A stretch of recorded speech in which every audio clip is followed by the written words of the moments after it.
Bueno, muchas saludes en el nombre del Señor y por supuesto hoy estamos dando gracias al Señor por nuestras madres, por las mujeres de nuestra congregación, de nuestras familias, y estamos muy agradecidos por su servicio, por su amor y por su entrega.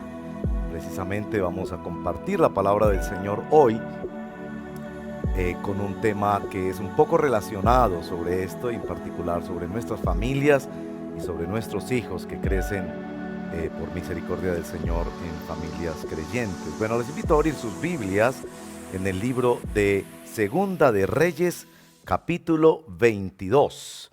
Y vamos a leer solo un versito para comenzar, si bien durante la exposición estaremos compartiendo otros versitos de la palabra del Señor. Tengan la bondad y allí donde están, lean conmigo. Segunda de Reyes, capítulo 22, verso 19. ¿Cómo te has conmovido y humillado ante el Señor al escuchar lo que he anunciado contra este lugar y sus habitantes, que serían asolados y malditos? ¿Y cómo te has rasgado las vestiduras y has llorado en mi presencia? Yo te he escuchado. Yo, el Señor, lo afirmo. Esta es la palabra del Señor.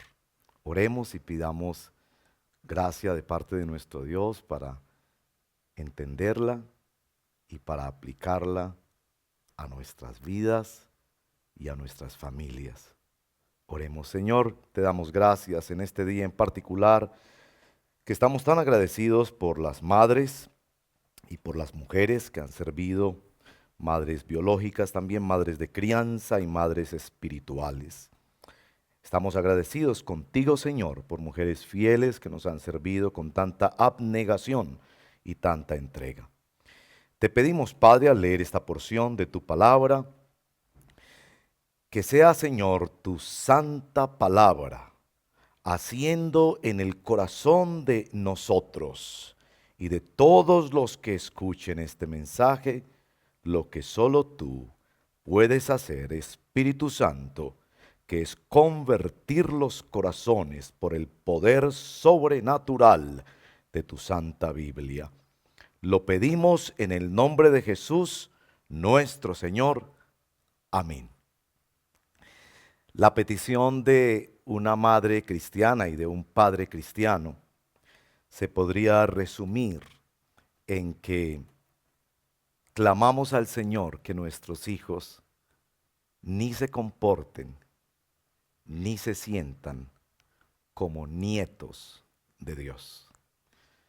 Y el título precisamente de esta reflexión es esa frase ya conocida: Dios no tiene nietos. El texto que hemos leído en Segunda de Reyes capítulo 22 verso 19 nos habla de la conversión de un hombre mediante el poder de la palabra del Señor, que le reveló quién era Dios y cuáles eran los planes de Dios. Un momento inolvidable, marcante, trascendental en la vida de Josías.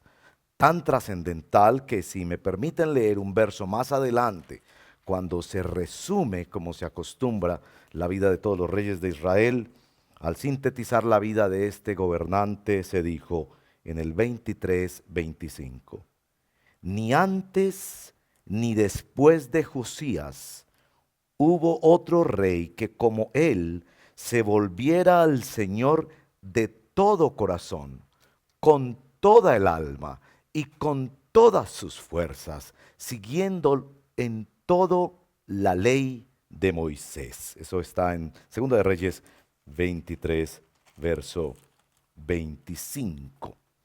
Es decir, que este texto le habla a muchachos que han crecido dentro del pueblo del Señor a sus 24 años, después de haber gobernado 18 años con cierto éxito la nación de Israel. Josías fue tocado poderosamente por la palabra del Señor. Los reyes de Israel representaban en buena medida el estado espiritual y moral de toda la nación. Para poder entender un poquito más la vida de Josías, permítame contarle un poquito a manera de introducción sobre este rey, que va a ser un poquito de repaso, especialmente si usted en casa ha estado con nosotros leyendo la Biblia en un año. Si no, pues empiece ahora con nosotros. Estamos en estos libros que relatan la historia de los reyes. Bueno, una cosa muy importante para entender en este punto de la historia es que el reino está dividido, reino del norte, reino del sur. El reino del norte conservó el nombre de Israel con 10 tribus. El reino del sur conservó el nombre de Judá, o abarcó así por lo menos 2 de las tribus. Y fue esa nación la que conservó la línea davídica o mesiánica del heredero al trono.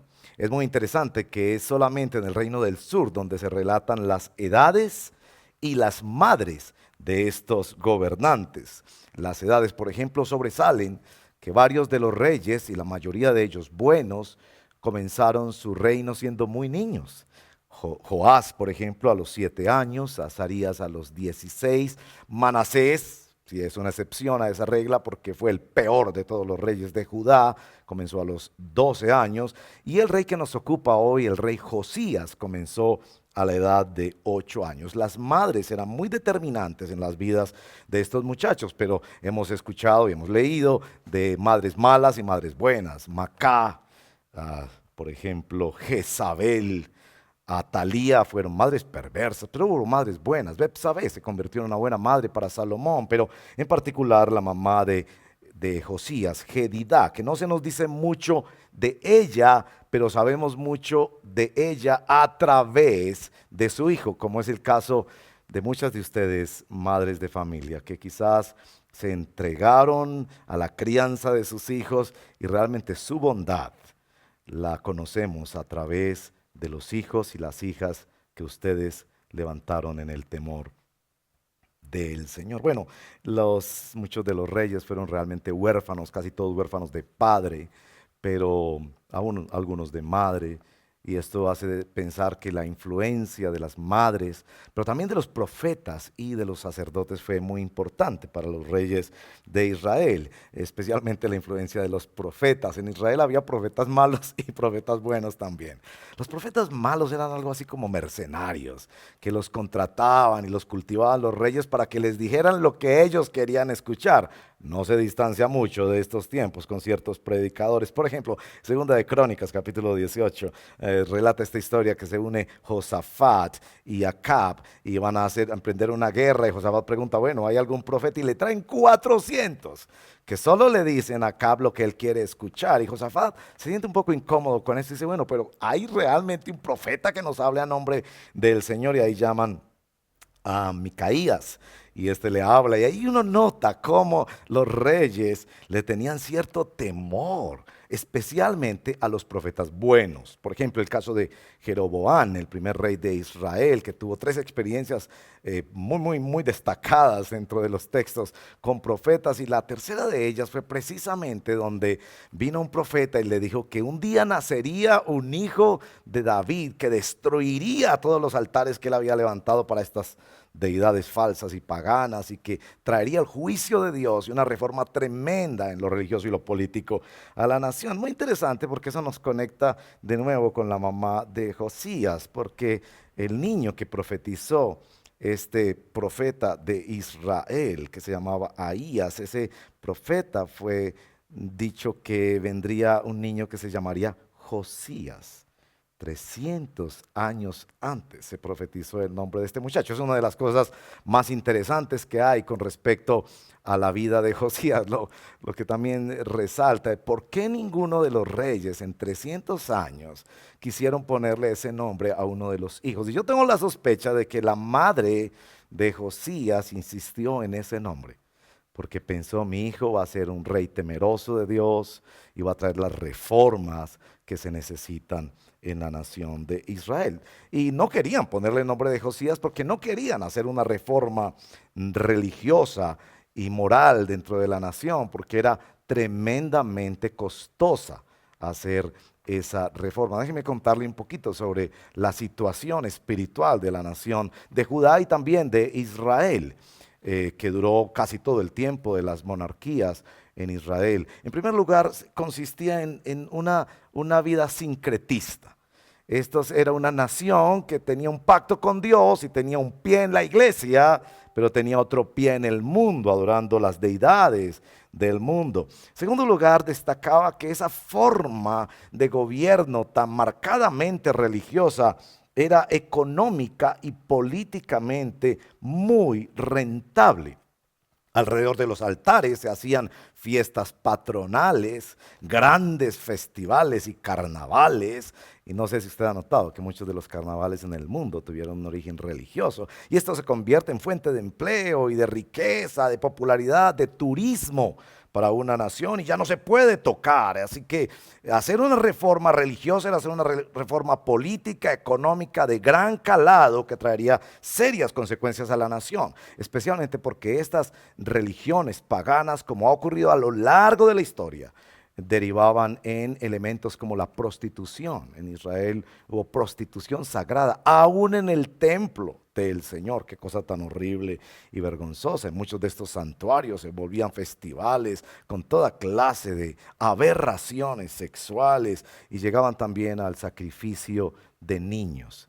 Las culturas apartadas de Dios siempre llegan a aberraciones sexuales y al sacrificio de niños. No se distancia mucho de lo que está pasando en nuestra sociedad actual. Aberraciones sexuales y niños matados en el vientre de sus madres. Así que este rey tendría este nombre y tendría este destino marcado y tendría que hacer una reforma social, política, de grandes repercusiones. Y él había empezado ya, nos dice el libro de Crónicas, que a los 16 años él ya había empezado a buscar al Señor. Y aún antes del texto que nos ocupa hoy, él ya había empezado a hacer algunas reformas, inclusive había recuperado parte del territorio de Israel para Judá gracias a su reforma. Pero realmente lo que hace a Josías ser recordado en Israel fue una llorada. Un rey recordado por su lloro.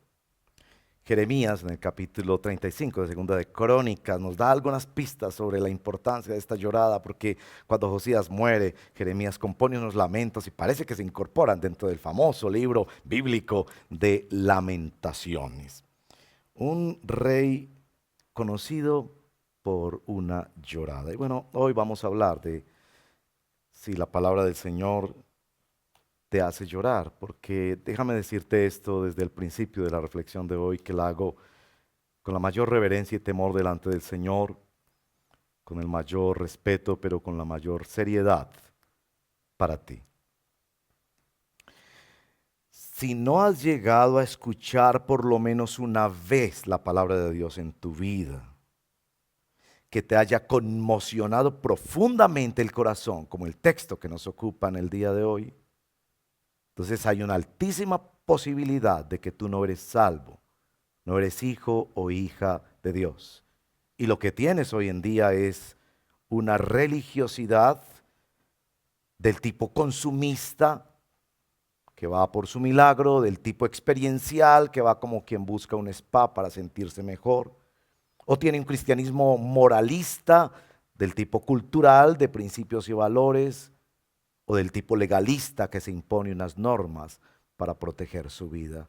Pero no has llegado a la gracia de Dios que convierte tu corazón y te da un nuevo nacimiento. De eso nos ocupamos cuando decimos Dios no tiene nietos. Bueno, antes de entrar ya propiamente en nuestro texto, que verán es ese solo versito de capítulo 22 de Segunda de Reyes, verso 19, yo quiero hacer una dinámica con ustedes también como modo de introducción. Esto de llorar, ¿no? ¿Cuándo fue la última vez que tú lloraste? Y hablemos de llorar en general. Hay lágrimas de todo tipo, ¿no? Hay lágrimas porque tu equipo favorito ganó, porque nació un bebé en la familia, al ver la tragedia de otra persona, tu propia tragedia. Hay toda clase de lágrimas. Hay hasta lágrimas de alegría y hay lágrimas, por supuesto, también de tristeza. Y quiero que en casa compartan cuáles han sido sus momentos de lágrimas. Yo les voy a compartir mis dos últimos momentos de lágrimas. Y bueno, pueden ser lágrimas de una gran conmoción, pero también de un momento profundo. Quizás no fueron cántaros, pero fueron momentos de llorar. Bueno, la primera ocurrió cuando yo escuché por primera vez la canción que les mandé en estos días, ¿se acuerdan? Creo en Dios, creo en Dios. Su voz levanta el viento y mar en tempestad, el mismo Dios. Y por su mano alzada pronto acallará. Aun cuando todo esté perdido, creo en Dios. Porque Él es mi esperanza en medio del dolor. Confiado cantaré su grande salvación, porque vivo y creo en Dios. Y yo se las mandé porque a mí personalmente me conmovió tanto saber que es mi Dios el que tiene control soberano sobre todo, que Él es mi esperanza en medio del dolor y todas las situaciones que se viven. Por eso me conmocionó. La segunda cosa que me conmocionó en estos días, y quiero que enseguida ustedes hablen ahí en casa sobre cuál fue su momento de lloro, la última vez que te pegaste, como decimos en buen paisa, ese verbo lo usamos para tantas cosas, la última vez que te pegaste una llorada. La segunda que quiero contarles fue cuando vi en la televisión el caso de los cadáveres siendo sepultados en fosas comunes en Nueva York. Yo había estado hace apenas unos días antes de la cuarentena en esa ciudad encopetada de rascacielos y de tanta riqueza ahí en Manhattan, y ver que en algunos lugares inclusive almacenaron y apilaron cadáveres humanos y sus familias no tenían oportunidad de reclamarlos o quizás ni de saber que ahí estaba su ser querido y no hubo duelo. Y me conmovió tanto eso, pensar en la fragilidad y la realidad humana en medio del dolor. Bueno, eso es para contarles eso. Ahora cuéntense por favor en casa. ¿Cuándo fue la última vez que lloraste? Adelante, les doy un minutico para que compartan ahí en la casa.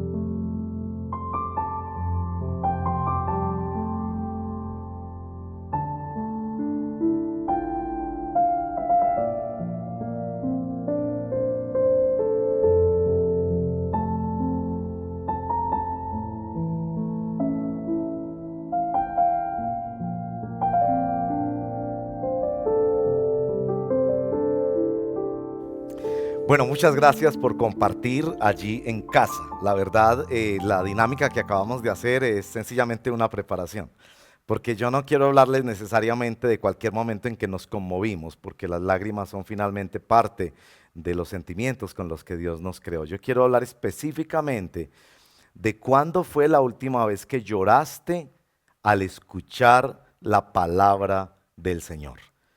Porque vamos a ver básicamente dos cositas en esta reflexión. Primero, que la palabra del Señor nos hace llorar. Y en segundo lugar, que la palabra de Dios nos hace clamar. La palabra de Dios nos hace llorar, y evidentemente en el caso de Josías, si se nos cuenta este caso de este rey que lloró precisamente para acercarnos a la experiencia de cómo la palabra del Señor viene como una espada de dos filos, que lo primero que hace, como decía Lutero, es traernos un evangelio que nos sabe amargo y nos confronta con nuestra necesidad. Ahora, uno pregunta, ¿cuál fue el texto bíblico que lo hizo llorar? Porque, en primer lugar, tenemos que decir que no todo el Antiguo Testamento estaba escrito en el tiempo de Josías, pero buena porción, buena porción. Seguramente muchos de los salmos, muchos de los proverbios, el libro de Job, el libro de Primera y Segunda de Samuel, seguramente Jueces, Josué, el Pentateuco. Así que él conocía estos textos, pero ¿cuál fue el texto que se encontró? Ahora es posible que se haya encontrado en el templo una copia completa de la ley, pero pareciera que lo que él escuchó fue una porción. ¿Cuál fue esa porción? Quisiéramos asegurarnos de saberlo bien.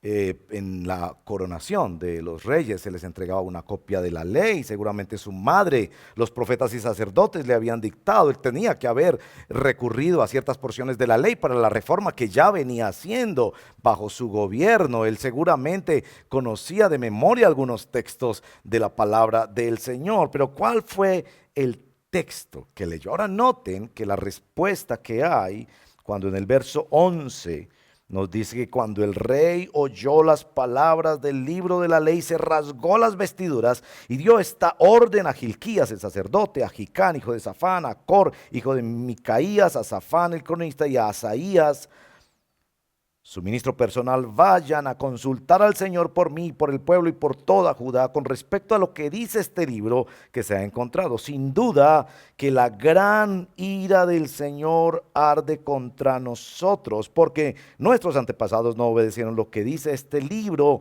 ni actuaron según lo que está prescrito para nosotros. Evidentemente se trataba de unas porciones de la Biblia que mencionaban la ira del Señor sobre un pueblo que había incumplido descarada y vergonzosamente el pacto.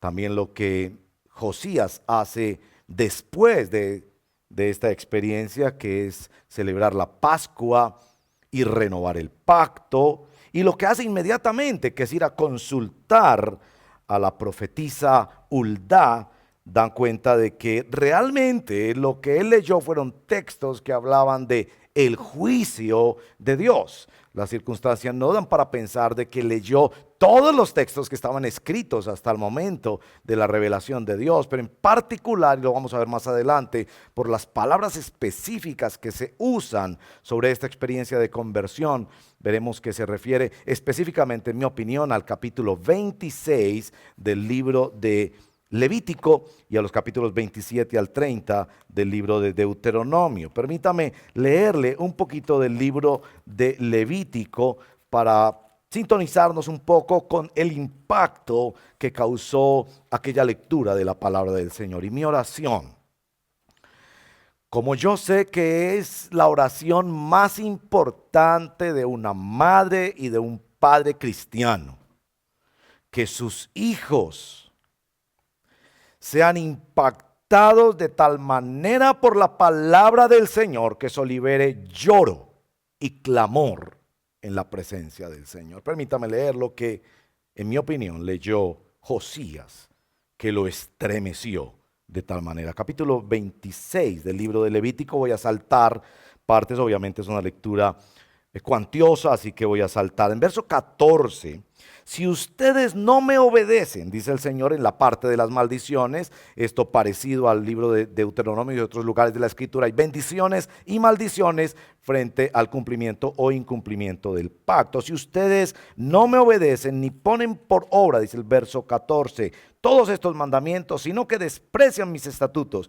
y aborrecen mis preceptos y dejan de poner por obra todos mis mandamientos, violando así mi pacto, entonces yo mismo los castigaré con un terror repentino, con enfermedades y con fiebre, los debilitarán, les harán perder la vista, acabarán con su vida, etcétera. Y viene una cantidad de consecuencias de abandonar al Señor. ¿Qué era lo que estaba viviendo la nación?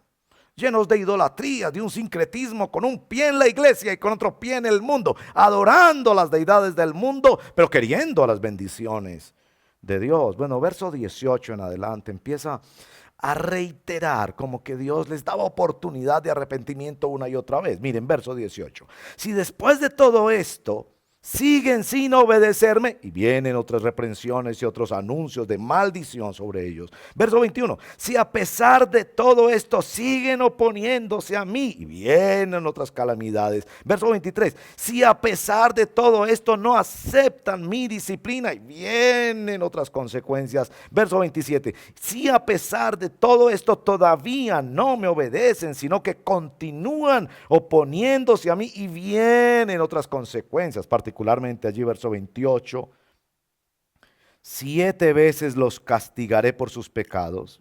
Verso 30, destruiré sus santuarios paganos, demoleré sus altares de incienso, amontonaré sus cadáveres sobre las figuras sin vida de sus ídolos, volcaré mi odio sobre ustedes, convertiré en ruinas sus ciudades y asolaré sus santuarios. Bueno, tremenda palabra. Yo creo que Josías se estremecía hasta lo más profundo de su ser escuchando estas palabras. Ahora el verso 40.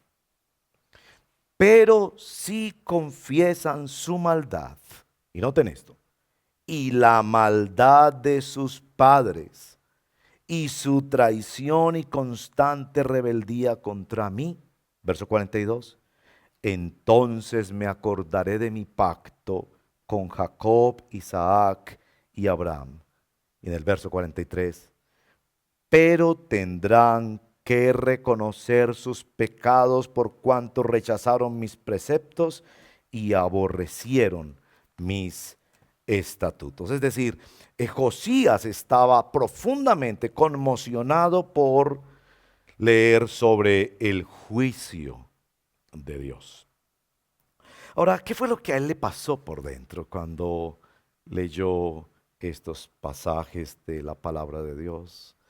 Y creo que lo que describe nuestro texto aquí en el verso que estamos leyendo son 4 características de lo que es una genuina conversión. Y la verdad, miren, yo mientras he estado estudiando estos pasajes en oración, pidiéndole al Señor por esta realidad que estamos viviendo en el pueblo evangélico, y es que ya hay una cantidad de jóvenes especialmente, pero adultos también, que han sido levantados en los caminos del Señor. Gracias al Señor, al ser protegidos por la ley de Dios e instruidos en la verdad, están cosechando bendiciones de una vida moralmente más correcta, son mejores ciudadanos y todo lo demás, pero su corazón no ha sido convertido al Señor. Hay muchas personas sentadas en la iglesia evangélica, disfrutando de las canciones, recibiendo milagros, practicando enseñanzas cristianas, pero que su corazón no ha sido renacido y redimido por el poder del evangelio de nuestro Señor Jesucristo. Nuestro texto describe 4 palabras para indicar un proceso genuino de conversión, y yo clamo a mi Señor que mientras escuches esta palabra, tu corazón sea alcanzado y redimido por la gracia del Señor. La primera palabra nos dice nuestro texto que la profetisa Hulda le envió a decir al rey que estas 4 características el Señor había visto en su corazón y que eran la razón por la cual el Señor escuchaba su clamor. Noten en primer lugar que ninguna de estas 4 cosas eran acciones del rey. No se refiere a una batalla que ganó, a un templo que construyó, a una buena obra que hizo. Estas son las 4 palabras. Te has conmovido, te has humillado, has rasgado tus vestiduras y has llorado en mi presencia. Vamos a examinarlas una por una porque contienen una riqueza escritural y una sabiduría de parte del Señor sobre lo que pasa en un corazón redimido por la gracia de Dios, que me ha parecido necesario indagar en cada una de ellas. La primera palabra es conmovido, el verbo es rakak en hebreo. La mejor traducción es derrotado por el miedo, apenado, acobardado. De hecho, en Deuteronomios capítulo 20, verso 8, hay un uso de esta palabra para decir que no se vaya a pelear a alguien que esté acobardado, porque va a transmitir esa cobardía a los demás. Es decir, alguien que se siente totalmente derrotado. Recordando las palabras de Isaías 66, verso 2 y 5. El pueblo que tiembla ante la palabra del Señor. Amados, la palabra del Señor no son principios y valores que nosotros practicamos para que nos vaya bien. La palabra del Señor viene como una espada de 2 filos ardiente a traer el juicio de Dios sobre nosotros. Precisamente esta experiencia la vivió Job, aún en medio de su aflicción. Déjeme leerle, por favor, Job capítulo 23, verso 13 en adelante. Y noten, por favor, las palabras espanto y lleno de temor ante la soberanía de un Dios que se comunicaba con él. Esto lo dice Job. Pero él es soberano. ¿Quién puede hacerlo desistir? Lo que él quiere hacer, lo hace. Hará conmigo lo que ha determinado. Todo lo que tiene pensado lo realizará. Por eso me espanto en su presencia. Si pienso en todo esto, me lleno de temor. Dios ha hecho que mi corazón desmaye. Me tiene aterrado el Todopoderoso. ¿Te das cuenta? El impacto de la palabra del Señor en tu corazón te dice dónde estás frente a Dios. Si cuando escuchas la palabra del Señor estás juzgando a Dios, estás exigiéndole buena predicación, buenos argumentos, cosas divertidas, ya eso está poniendo un espejo delante de ti para decirte que debes humillarte delante del Señor. Y es precisamente la siguiente expresión. Él no solo se conmovió, también fue humillado, y la palabra es caná, rendirse como un rey que es depuesto y sometido por otro rey. Ezequías, quien fuera uno de los modelos monárquicos de los que se nutrió Josías, fue precisamente su bisabuelo, el rey Ezequías. Nos dice que al final de su vida, ante un momento de mucho miedo, él humilló su orgulloso corazón. Amados, yo tengo la convicción de que hay más orgullo en aquellos que tratan a Dios como si fuera su abuelo. Un abuelo bonachón que los ha protegido, les ha provisto, los ha ayudado, que nunca los abandonará, que les cobija la vida con bendiciones. Orgulloso corazón que no se humilla delante del Señor. La tercera palabra, rasgado vestiduras. La expresión de rasgarse las vestiduras se usaba en tres contextos. En la cultura israelita, un contexto es la impotencia, como cuando a Jorán, el rey de Israel, le envían el general Naamán y el rey asirio le dice: ahí te lo mando para que lo sanes. Y él se siente tan impotente que se rasga las vestiduras. También en los duelos, como ocurrió cuando David lloró y se lamentó por la muerte de su amigo Jonatán y del rey anterior Saúl, que aunque fuera su enemigo, él lo lloró. Pero también en momentos de derrota, los funcionarios de Ezequías, en el capítulo 18 de Segunda de Reyes, aparece esta impresionante escena en que los funcionarios se sienten ya totalmente derrotados por el ejército extranjero y van ante el rey y se rasgan las vestiduras. Y la cuarta palabra que usa para describir la experiencia de Josías es la que más nos ocupa, porque se ve como la expresión final de esa conversión, que es el lloro.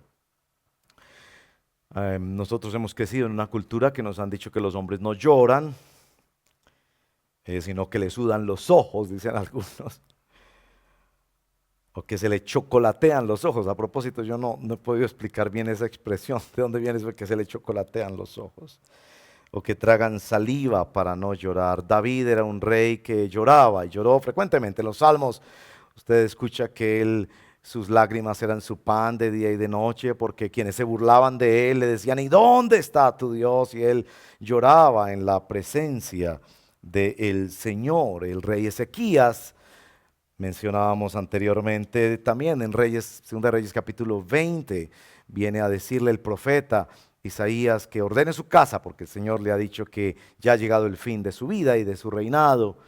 Y él llora amargamente en la presencia del Señor y es escuchado por Dios. Y se le dan 15 años más de vida. Y uno queda con la sensación de que Josías sabía que había esperanza para él. Que no era algo que él haría, pero que su quebrantamiento ante la palabra de Dios, algo seguiría de allí. Pero noten especialmente que nuestro texto no termina solo en la experiencia de ser conmovido, humillado, rasgarse el vestido, llorado en la presencia del Señor. No solo es el quebrantamiento ante la palabra de Dios, es también el clamor a Dios, al Dios que nos ha hablado en su santa palabra. La semana pasada, el domingo, en Pregúntele al Pastor, decíamos que una de las marcas distintivas de un verdadero cristiano es la oración. Y sin duda nuestro texto no se queda solamente en la expresión de un hombre que es impactado por la palabra del Señor. Es evidencia de una conversión que éste clama al Señor, y es la única explicación que tenemos para esta frase misteriosa que le envía a decir la profetisa Hulda al rey Josías. Leamos de nuevo el verso 19 que la contiene al final. ¿Cómo te has conmovido y humillado ante el Señor al escuchar lo que he anunciado contra este lugar y sus habitantes, que serían asolados y malditos? ¿Y cómo te has rasgado las vestiduras y has llorado en mi presencia? Yo te he escuchado. Y entonces uno dice, bueno, ¿le ha escuchado qué? ¿Cuál fue la petición? ¿Cuál fue la oración? Y yo creo personalmente que la respuesta de esta vida impactada por la palabra de Dios fue un clamor a Dios. Fue un clamor por salvación. Si regresamos al verso 23, al capítulo 23, verso 25, donde nos dice que ningún otro rey en Israel como este se había vuelto de todo corazón, con toda el alma y con todas sus fuerzas al Señor.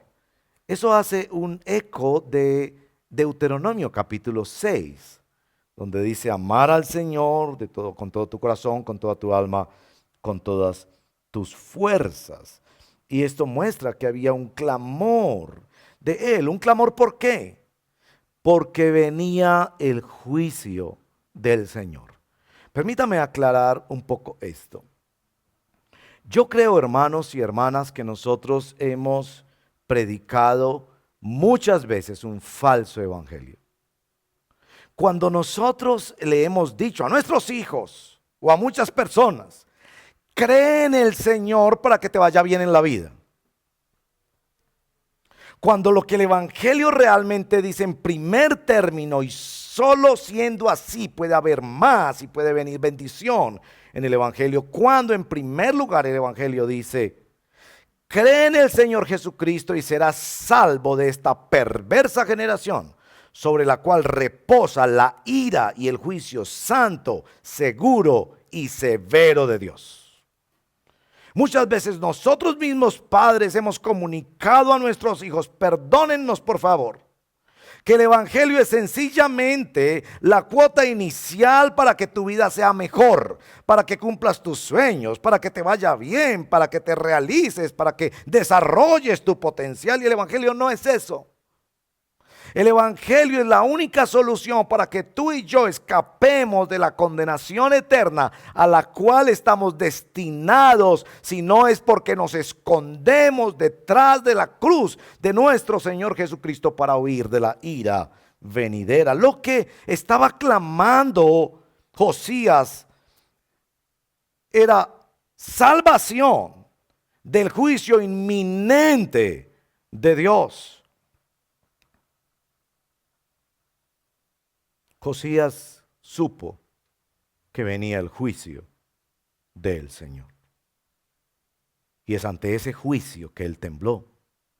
Y es por ese juicio que él clamó al Señor con todo su corazón. Él sabía que la palabra de Dios se cumpliría y que vendrían todas estas maldiciones sobre un pueblo idólatra que quería combinar una búsqueda de Dios con una vida realmente pagana y apartada de el Señor.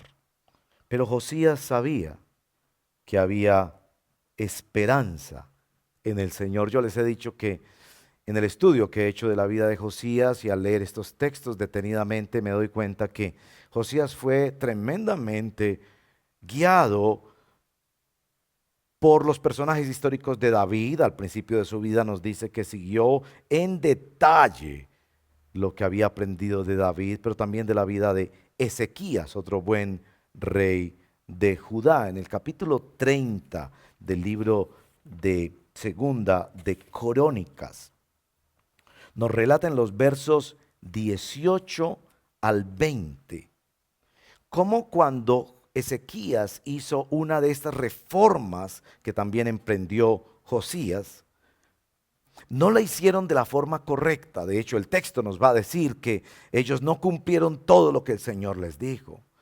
Pero Ezequías clamó perdón por el pueblo y el texto nos dice, y el Señor lo perdonó. Estas historias las conocía Josías. Lean conmigo, por favor, Segunda de Crónicas 30, 18 al 20. En efecto, mucha gente de Efraín, de Manasés, de Isaacar y de Zabulón participó de la comida pascual sin haberse purificado, con lo que transgredieron lo prescrito. Pero Ezequías oró así a favor de ellos: perdona, buen Dios, a todo el que se ha empeñado de todo corazón en buscarte a ti, Señor Dios de sus antepasados, aunque no se haya purificado según las normas de santidad. Y escuche lo que dice el verso número 20. Y el Señor escuchó a Ezequías y perdonó al pueblo. Y creo que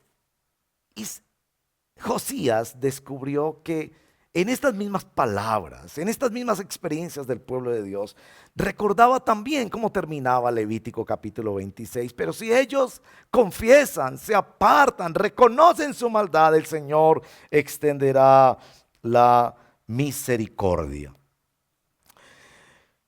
Estamos ante un rey que nos representa.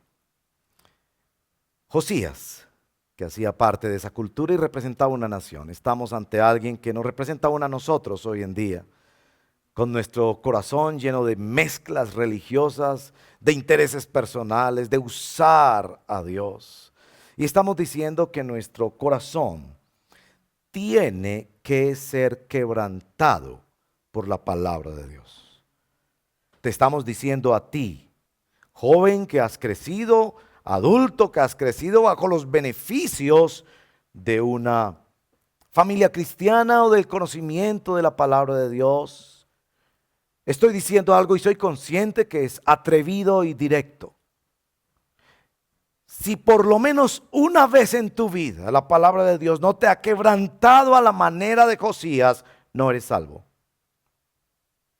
Corre al Señor Jesucristo en arrepentimiento y fe. Y tú me dirás, pero es que yo leo la Biblia y no siento nada. Y te voy a decir lo siguiente: lee la palabra de Dios hasta que llores.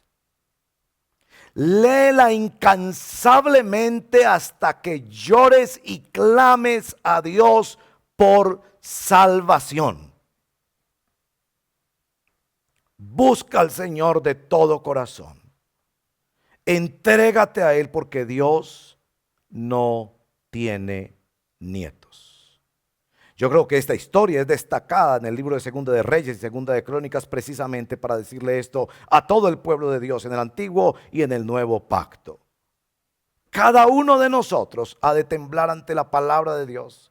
Y a menos que temblemos y lloremos ante la palabra del Señor, no hay esperanza de que el clamor sea escuchado y que la salvación y la santificación de nuestro Dios venga sobre nosotros.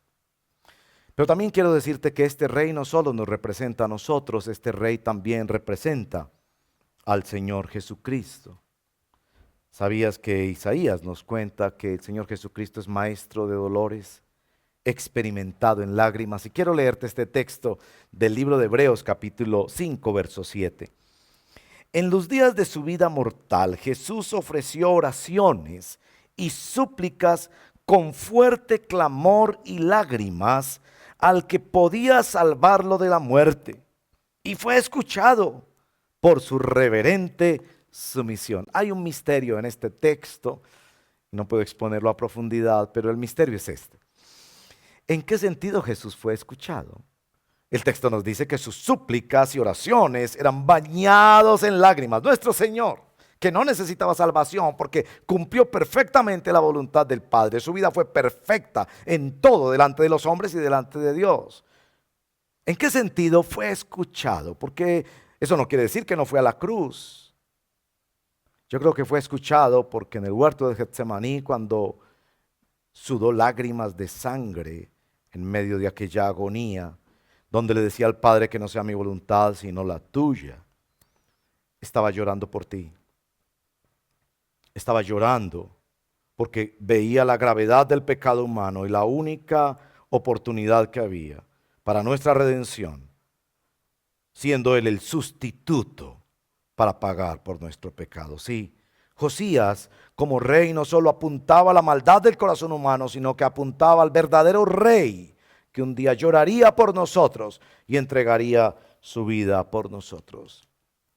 Quiero terminar diciendo que las lágrimas son muy apreciadas delante del Señor. Así se nos registra claramente en la palabra de Dios. Salmo 56, verso 8, describe que el Señor tiene, la Reina Valera lo llama en su palabra original, una redoma, una bolsita donde Él guarda nuestras lágrimas. En la casa de Simón, el Señor le llamó la atención a este hombre diciéndole: esta mujer prostituta no ha dejado de llorar y bañar con lágrimas mis pies. Pablo nos cuenta que día y noche aconsejaba y exhortaba a los hermanos con lágrimas, y en Filipenses nos dice que escribía con lágrimas. El Sermón de la Montaña nos dice: bienaventurados los que lloran. Busca al Señor, escucha su palabra hasta que llores. Y tengo una aplicación para los padres y madres de familia. Creo que al mirar y revisar la vida de Josías, no podemos más que concluir que hubo mayores. Su madre, muy posiblemente, pero seguramente sacerdotes, profetas, el pueblo de Dios, que le prepararon para ese día. Le enseñaron la palabra de Dios para que un día la palabra de Dios hiciera lo que solo Dios podría hacer. En un sentido, nuestra enseñanza de la palabra del Señor a nuestros hijos en casa y a nuestros pequeños en la iglesia y a todas las personas que les enseñamos de la palabra de Dios, no son más que una preparación para que la palabra de Dios venga un día y como espada de dos filos haga esa conversión y ese nuevo nacimiento que solo Dios puede hacer con su poder. Como un curso de primeros auxilios, que lo entregamos, lo enseñamos para que cuando venga la situación se pueda aprovechar. Y este hombre había escuchado palabra del Señor y sabía que la respuesta a la palabra del Señor, cuando tocara profundamente su corazón, era venir en arrepentimiento y fe, llorando por su pecado y clamando y creyendo que había perdón delante del Señor. Ven a Cristo Jesús en arrepentimiento y fe. Oremos.